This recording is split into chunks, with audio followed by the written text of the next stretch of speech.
আমি এখন মাননীয় সদস্য জনাব আব্দুল মোতালেব চট্টগ্রাম 15কে তার বক্তব্য রাখার আহ্বান জানাচ্ছি। আপনার সময় 5 মিনিট। মাননীয় স্পিকার, এই মহান সংসদে বাজেটের উপর আলোচনা করার সুযোগ দেওয়ার জন্য আপনাকে ধন্যবাদ। আমি আমার বক্তব্যের প্রারম্ভে স্মরণ করছি সর্বকালের সর্বশ্রেষ্ঠ বাঙালি স্বাধীনতার মহারাষ্ট্রপতি জাতির জনক বঙ্গবন্ধু শেখ মুজিবুর রহমানকে।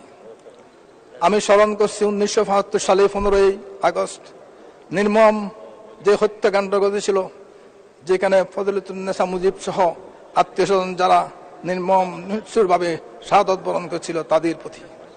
আমি স্মরণ করছি জেলখানার প্রকোষ্ঠে যে সাইন নেতা বঙ্গবন্ধুকে বারবার যারা সহযোগিতা করে আসছিলেন, স্বাধীনতার জন্য যারা কাজ করে গিয়েছিলেন বঙ্গবন্ধুর পাশে দাঁড়িয়ে, সেই সাইন নেতা জেলখানার প্রকোষ্ঠে 3রা নভেম্বর 19৭৫ সালে নির্মমভাবে নিহত হয়েছিলেন তাদের প্রতি।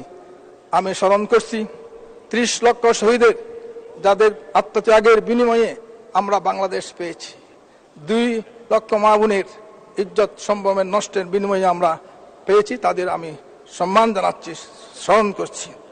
মাননীয় স্পিকার, সময় খুব কম, কথা ছিল অনেক, কিন্তু দুর্ভাগ্য আমার সময় কম কারণে বেশি কথা বলতে পারছি না। 4র্থ শিল্প বিপ্লবের মাধ্যমে বাংলাদেশ পরিণত হবে স্মার্ট বাংলাদেশ, যার ভিত্তি হবে স্মার্ট নাগরিক, স্মার্ট অর্থনীতি, স্মার্ট সরকার, স্মার্ট সমাজ ব্যবস্থা। মাননীয় স্পিকার, আমাদের মাননীয় অর্থমন্ত্রী জনাব আবুল হাসান মাহমুদ আলী এমপি মহোদয় দীর্ঘ পরিশ্রম করে 2024-2025 অর্থ বছরে প্রস্তাবিত বাজেট 6 জুন মহান জাতীয় সংসদে উপস্থাপন করেছেন। এই প্রস্তাবিত বাজেট আমাদের উন্নয়নের মাইল ফলক। মাননীয় অর্থমন্ত্রী মহোদয়কে আমি ধন্যবাদ জানাচ্ছি। তবে এই প্রস্তাবিত বাজেট একটি চ্যালেঞ্জিং বাজেট।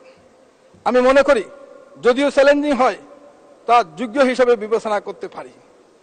চ্যালেঞ্জিং এই জন্যই আমাদের মুদ্রাস্ফীতি বর্তমানে 9.5% উপরে এবং খাদ্যপণ্যের মুদ্রাস্ফীতি 10.5%-এর উপরে, যা নিয়ন্ত্রণ করা অত্যন্ত চ্যালেঞ্জিং বিষয়। একই সাথে দ্রব্যমূল্য নিয়ন্ত্রণ ও মূল্যস্ফীতি নিয়ন্ত্রণে রাখা অত্যন্ত কঠিন কাজ, যা মাননীয় অর্থমন্ত্রী বক্তব্যে নিয়ন্ত্রণ করার দৃঢ় প্রত্যয় ব্যক্ত করেছেন। এই জন্য মাননীয় অর্থমন্ত্রীকে আমি ধন্যবাদ জানাচ্ছি। মাননীয় স্পিকার, যতই কঠিন হোক না কেন, তার একটি পথ আছে। সেই পথের জন্য আমি 2-1টি শুধু বিষয়ে আলোকপাত করতে চাচ্ছি। আপনারা সকলে জানেন আমাদের মাননীয় প্রধানমন্ত্রীর দক্ষতা, বিচক্ষণতার কারণে বার্মা এবং ভারত থেকে 1,11,000 বর্গ কিলোমিটার সমুদ্র সীমা আমাদের দেশের আওতায় এনেছেন। আজকে সেই ব্লু ইকোনমি মাননীয় প্রধানমন্ত্রী শেখ হাসিনা যেভাবে এগিয়ে দিয়েছেন, আমাদের দরকার সেই ব্লু ইকোনমিকে অর্থনৈতিক সমৃদ্ধি, কর্মস্থানের প্রযোগিতা বাড়ায়, সমুদ্র নির্ভর বিকল্প অর্থনৈতিক গুরুত্ব বেড়ে বিশ্বজুড়ে। আমি যে কথাটা বলতে চাচ্ছি, মাননীয় অর্থমন্ত্রী এই ব্লু ইকোনমির জন্য বরাদ্দ দিয়েছেন বটে, কিন্তু সে বরাদ্দ দিলে হবে না এবং সেকে একটি অর্থনৈতিক সীমানা মালিক হওয়া সত্ত্বেও সুনীল অর্থনীতির ব্যাপক ব্যবহার আমরা এখনো করতে পারছি না।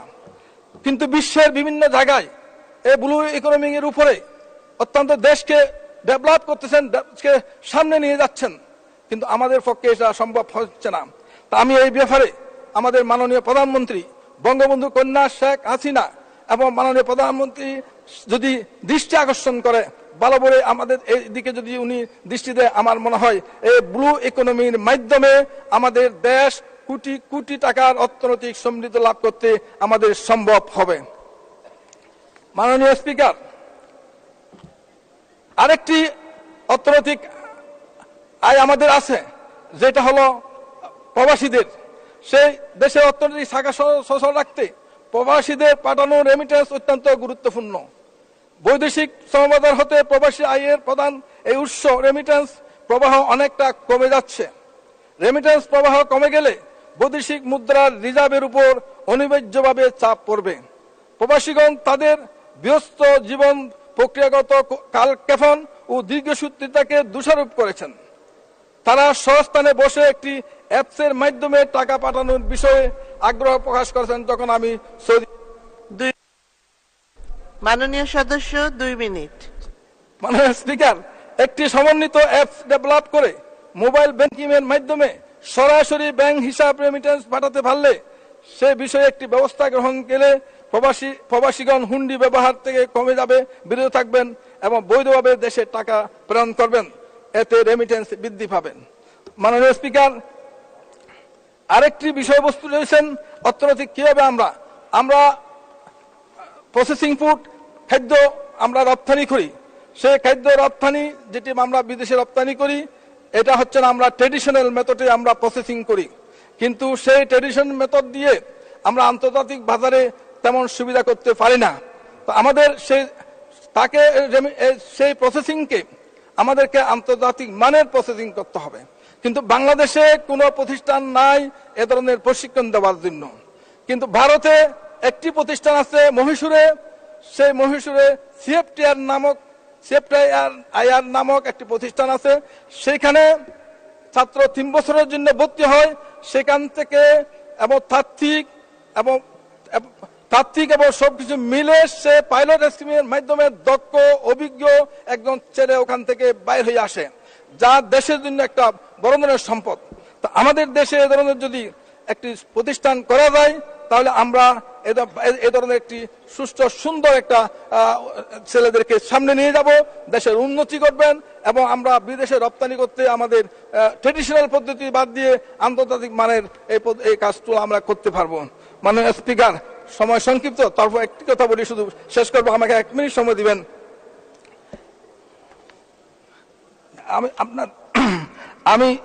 আমার অঞ্চল হচ্ছেন, আমি সংসদীয় এলাকা হচ্ছেন আমার সাতকানিয়া লোহাগাড়া। তো লোহাগাড়ায় যে একটি পৌরসভা রয়েছেন, সেই পৌরসভাটা 1 মিনিট শেষ করুন। 10 বছর যাবৎ আজকে ঘুরপাক খাচ্ছেন। প্রায় 50,000 উদ্দেশিত এই এলাকাটি আমি মাননীয় স্পিকারের মাধ্যমে আমি স্থানীয় সরকার মন্ত্রী মহোদয়ের কাছে আবেদন জানাবো, এটা যেন সমাধান করে এই 40 থেকে 50,000 লোকের এই পৌরসভাটি যেন গঠন করা হয়। এবং সাথে সাথে আরেকটি আমি আগেও বলেছি, আজকেও বলে যাচ্ছি, যে আমাদের চট্টগ্রামের 6 জন এমপি, বান্দরবানের 1 জন এমপি, কক্সবাজারের 6 জন এমপি, এই 11 জন এমপির প্রাণের দাবি হচ্ছেন দক্ষিণ চট্টগ্রামে একটি পাবলিক ইউনিভার্সিটি করে দেওয়া। এবং আমি আগেও বলেছি, যার পরিণতিতে এবং এখানে হবে শিক্ষার সুন্দর শিক্ষা হবে, নারী শিক্ষা ডেভেলপ হবে। এবং আজকে সেই নারী শিক্ষা হচ্ছে না। তাই আমি আজকের এই বাজেটে এ ধরনের একটি প্রস্তাবে রাখার জন্য আমি অনুরোধ করছি। মানে স্পিকার, আর কি বলবো, এবং যেহেতু সময় সংক্ষিপ্ততা, আমি সর্বশেষ ধন্যবাদ মাননীয় সদস্য।